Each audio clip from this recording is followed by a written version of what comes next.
Hi guys, Smithwick here, welcome to the AOR GT3 Pro League, and today I'm at Road America.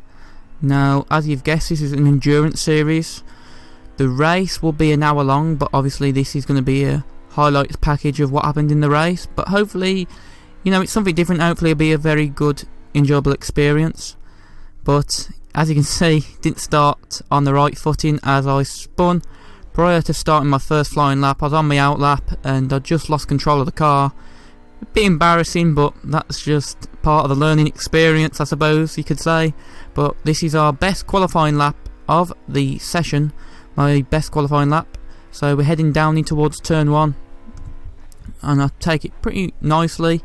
I mean, I didn't do too much setup work, I should say. I did quite a bit of practice, but I didn't do enough setup work, and I think there was more time to find in the car, but I don't think the lap was too bad. Looking at where I was in practice, I weren't too far off my personal best. But anyway, I'm heading down towards turn 5, trying to brake between the nearer the 2 meter board, and now I exit turn 5 up into turn 6, and it's pretty good so far, as now heading in towards turn 7 and down towards turn 8, and I think we're near the sector 2 split. I'm not too sure, but exiting now this long right hander of turn 9s and 10, the carousel here at Road America. Now heading out of turn 10 eventually. Quite easy to understeer, but now we're heading down. I'm heading down towards turn 11, which is the king, and out of turn 11. So now I'm heading down towards turn 12, and I'm 6 tenths up on my personal best. So heading out of turns 12, take a little bit of gravel there, and now through turn 13, and now heading towards turn 14, which is the last turn on this circuit, and I take it pretty well. And on the exit, decent exit, so heading up the hill, and let's see what I do here. I'm going to come to the line, and it's a 2:09.8, which puts us in 9th position. I mean, as I mentioned, that I think there was a bit more time in the setup, but I didn't have time to really fiddle with the setup. But I mean, I think pole was like a 2:07.3 or something like that, and that's a very impressive lap time, and there's no way I was going to get near to that. But anyway, starting the race, and as you see, rolling start, and the cars were all over the shop with a lag, and I lose 2 positions already off the start. But my main aim's really just to take it careful, not really make any contact. Going down towards turn 1, there's a car behind, which is Macmillan, but we're just trying to follow our teammate in the RUF, Wookie P, as we make a move on our other teammate, Matthew D, who's also in RUF. So now we're heading through turn 3, and we do go a little bit wide on the curb, and I don't know if there was contact there, but we have lost 2 positions, and I think there might have been contact with Matthew, I'm not too sure. But heading down the hill, turns 5, and I've just got to really try and make them 2 positions back. Hopefully, you know, it can be done sooner rather than later. As we head into turn 5, we do have a little bit of a slide, but it's not too bad. Heading up the hill, and there's loads of smoke, and 2 cars have had a collision, and I believe it was Wookie Pete and someone else. But as you can see in the wing mirror as well, someone slides out, so I think that might have been Matthew. I'm not really sure who it was. But now we've got Macmillan in front of us. There's another couple of cars that have had a collision, and we can't really do much to avoid it, as Wookie Pete gained about 3 positions there. A bit of opportunistic driving there by Wookie Pete, as we're now following this train of 4 cars, 5 cars including myself. So, you know, it's a 5-car train, 5-way fight for 5th position, although we've got to really be realistic. We're not really fighting for 5th position because we've not got the pace, but others have made silly mistakes as someone else, I think that's Living Dead, has gone off. So we're up into 9th position, but he was in the 207, so I expect him to catch up very quickly to the back of us. But we've got to now try and follow the cars ahead around, and hopefully, you know, they might make a mistake and we can sort of gain on them up on the straight. But we don't really take the last turn very well ourselves. But McMillan, I think, is trying to get a slipstream on the 2 cars ahead, and he seems to be pulling a little bit of a gap on us already. So seems to be his car has a little bit more better straight line speed as well as the help from the slipstream. But skipping on to lap 2, and Living Dead as right up our rear, so we've got to try and defend, but we just give him the position because he's really quick in that McLaren. But now on the end of lap 2, and we pull it into the wall. I don't know why. I think he was trying to avoid the car on the grass, although we weren't really near us. But anyway, I'm up into 8th position again, but no, I'm not now. I'm back down to 9th as Matthew D goes round the outside of turn 1. And on lap 3, we're under pressure from Tom Chambers as there's a car that's gone off. I believe that might be McMillan. And now them two come together, and I've got 7th position, but Tom Chambers, who is putting us under a bit of pressure as we head in towards turn 8, as we have a little bit of a slide. The rear steps out. But on lap 4, we're up into 7th position still. Well, we kept 7th position. Tom Chambers is having a look going into turn 1, and he makes the move in his BMW. So we're down into 8th position. The gap to Matthew is about 3 seconds, but we've got to now try and claw back the time on Tom Chambers as he runs into the grass, into the barrier, and we're back up into 7th position. So we've really gained that position back quite quickly. Lap 9 now, and other people are starting to go into the pits, Jackie G and Blizzard Wizard. So we are gonna jump up into 4th position now.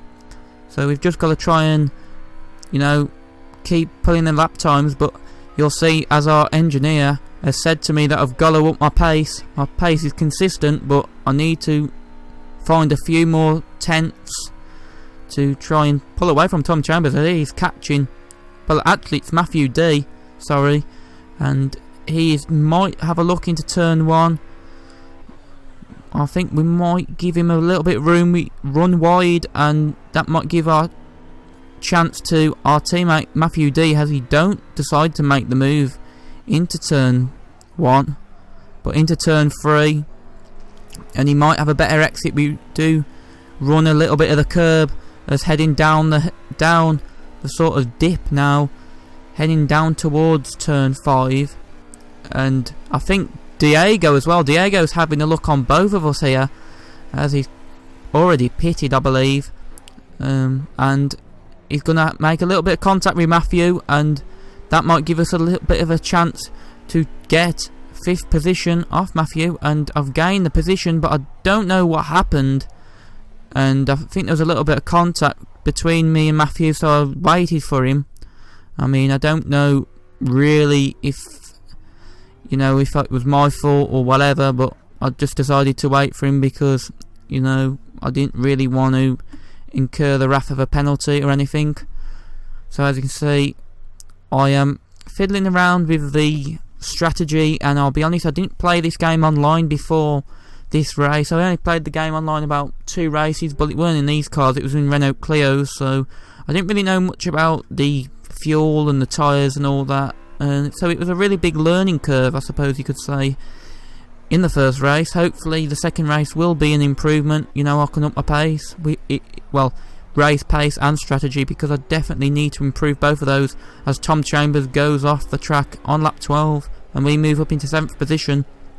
But yeah, I think really, I think the race pace is needed a bit more, but so is the strategy, because, you know, I've got way too much fuel in the car. Really, I should have about 30-40 litres more, 30-40 litres less than I've got. So, but anyway, you know, we learn. It was a big learning experience, really. But anyway, heading into turn 12, exit turn 12 now, through turn 13, Bill Mitchell bend, and now heading into turn 14. The brake marker board has gone, and I spin, and that was really the reason why, because I just lost my braking point. You know, the last cone was my braking point, and it gone. So, you know, I span, and it was really annoying, to be honest. And then I've passed Matthew D. I think he had a penalty out the pits. I'm not really sure. I think it might have been 20 seconds. But on to lap 17, and I'm behind Tom Chambers now. So I've just got to try and pressure Tom Chambers to get 6th position, as I'll have the slipstream heading down towards turn 5, this little kink of turn 4 here. So I'm gaining on him with a slipstream. So I'm going to have the inside line for turn 5. I'm going to dive up the inside, but I'm early on the brakes. But Tom Chambers goes wide, and I'm up into 6th position now. So I'm up into 6th, and you can see on lap 19, Living Dead comes out the pits. And as I mentioned, I didn't play this game much online, so I was wondering what happened, why his car ghosted. So I waited for him to go by, because there was a little bit of lag, and I don't know, you know, I thought that maybe something happened, you know, I might have made big contact with his car. So I just waited, let him go through again, as Tom Chambers went off into the grass. I don't know what happened. It seems to be like the 4th time he's went off today, and he's still catching up, he's still fighting with me. So it just shows how poor my race pace is, as now on lap 19, my teammate in the RUF, Matthew D, is looking for a move. I'm not really going to defend, as you see, much better speed as we head into turn 12. I'm trying to get the car stopped because I was carrying a bit too much speed into the corner. But anyway, Matthew D has got 6th position, and heading into the last pit stop. I was trying to reduce the fuel, but I realised that you have to refuel, which is a bit unfortunate, I suppose you could say, because we've still got about 40 litres too much in the tank, as I've got a problem with the gearbox, so it delayed me by about 15 seconds, which is annoying. And on the penultimate lap, Diego is behind me, and Diego is going to lap me, so not really you know, a good start to the season being lapped. But I suppose it's all a learning curve for me, as I mentioned. I've not really, you know, drove the cars online with a strategy in the tyres. I've done many laps on free practice, but that don't really replicate a race situation. So heading towards the line now, and I'm going to get 6th position, which ain't too bad considering I honestly thought I was going to be last, to be honest. But yeah, I'm happy with 6th. So yeah, not really much to say, I suppose. Really, not really much action, but I hope you enjoyed it anyway. Till next time for Spa, which I can promise you I should have better pace. Thanks for watching, and goodbye.